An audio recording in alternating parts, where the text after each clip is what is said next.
الحمد للہ رب العالمین والصلاة والسلام علی نبینا محمد صلی اللہ علیہ وسلم وعلی آلہ واصحابہ اجمعین ومن تبعہم بإحسان الی یوم الدین۔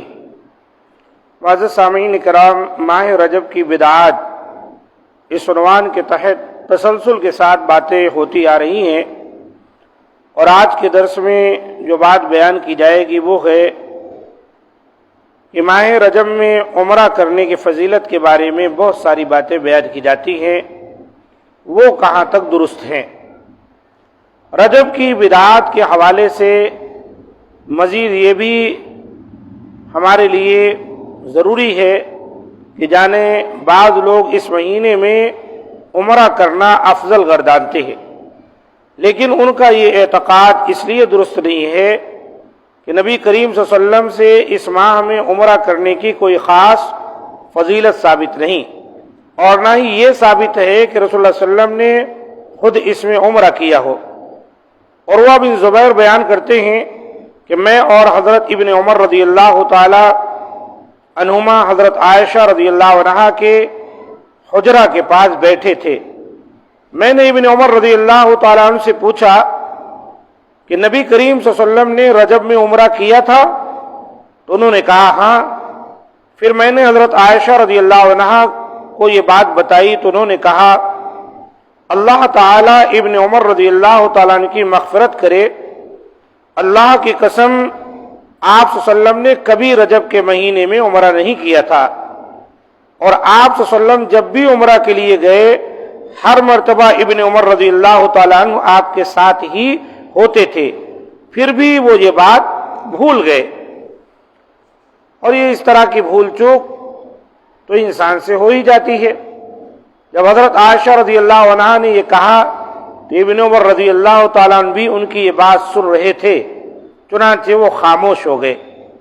اس سلسلے میں ان کی خاموشی یہ بتاتی ہے کہ نبی صلی اللہ علیہ وآلہ وسلم نے رجب کے مہینے میں کوئی عمرہ نہیں کیا تھا۔ یہ حدیث مسلم شریف میں آئی ہے 1255 پر، اسی طرح السنن الکبریٰ للنسائی 4222، ابن ماجہ کی 2998 ہے، وصححہ الالبانی۔ تو نبی صلی اللہ علیہ وآلہ وسلم سے رجب کے مہینے میں خصوصی طور پر عمرہ کرنا ثابت نہیں ہے۔ اور حضرت انس رضی اللہ تعالیٰ عنہ کا بیان ہے کہ رسول اللہ صلی اللہ علیہ وسلم نے 4 عمرے کیے تھے، اور وہ سب ذوالقعدہ کے مہینے میں تھے، سوائے اس عمرہ کے جو آپ صلی اللہ علیہ وسلم نے حج کے ساتھ کیا تھا۔ پہلا عمرہ حدیبیہ سے ماہ ذوالقعدہ میں، دوسرا عمرہ اگلے سال وہ بھی ذوالقعدہ میں، تیسرا جعرانہ سے جہاں آپ نے حنین کی غنیمت کو تقسیم کیا تھا اور وہ بھی ذوالقعدہ کے مہینے میں ہی تھا، جبکہ چوتھا عمرہ حج کے ساتھ تھا۔ تو گویا یہ چاروں عمرے نبی صلی اللہ علیہ وسلم نے ذوالقعدہ میں ہی کیے، حج کے ساتھ ایک عمرہ تھا، اس کو چھوڑ کر باقی سب ذوالقعدہ میں۔ بخاری اور مسلم کی حدیث ہے۔ اس سے ثابت ہوا کہ نبی کریم صلی اللہ علیہ وسلم نے رجب کے مہینے میں قطعاً عمرہ نہیں کیا تھا، لہذا یہ اعتقاد رکھنا غلط ہے کہ اس میں عمرہ کرنا افضل ہے۔ صحیح بات یہ ہے۔ اب ایک مسئلہ ہے رجب کے کونڈے۔ ایک اور بدعت جس پر رجب کے مہینے میں عمل کیا جاتا ہے وہ ہے امام جعفر صادق کے نام پر رجب کے کونڈے کرنا۔ کہا جاتا ہے کہ ہندوستان کے ایک شخص نے داستان عجیب کے نام سے ایک کہانی شائع کی، جس میں حضرت جعفر صادق رحمہ اللہ کے حوالے سے لکھا، انہوں نے کہا جو شخص 22 رجب کو میرے نام کی نیاز کے طور پر کونڈے کرے اور میرے ذریعے حاجت مانگے تو ضرور پوری ہوگی، اور اگر پوری نہ ہوئی تو قیامت کے روز میرا دامن ہوگا اور اس کا ہاتھ۔ کتنی بڑی جرات کی بات ہے کہ حضرت جعفر صادق یہ نبی صلی اللہ علیہ وآلہ وسلم کے خاندان سے ہیں، ایک مقام والے شخص ہیں، اہل بیت میں سے ہیں، لیکن یہ کونڈے بھرنے کی کہانی سمجھ سے بالاتر ہے، اور اس کونڈے کے بھرنے سے اتنا بڑا فضل یہ قیامت والے دن کوئی ان کی گردن پکڑ سکتا ہے اگر اس کی حاجت نہ پوری ہوئی تھی۔ اور وہ بھی کسی حدیث کا کوئی حوالہ ہوتا تو بات بھی بنتی. کتاب ہندوستان میں داستان عجیب لکھی گئی اور اس کے اندر اتنا بڑا مسئلہ ثابت کیا جا رہا ہے. غور کیجئے، وہ رسم جس کو نبی کریم صلی اللہ علیہ وسلم کے وفات کے 1400 سال بعد ایجاد کیا گیا، وہ کیسے دین کا حصہ ہو سکتی ہے؟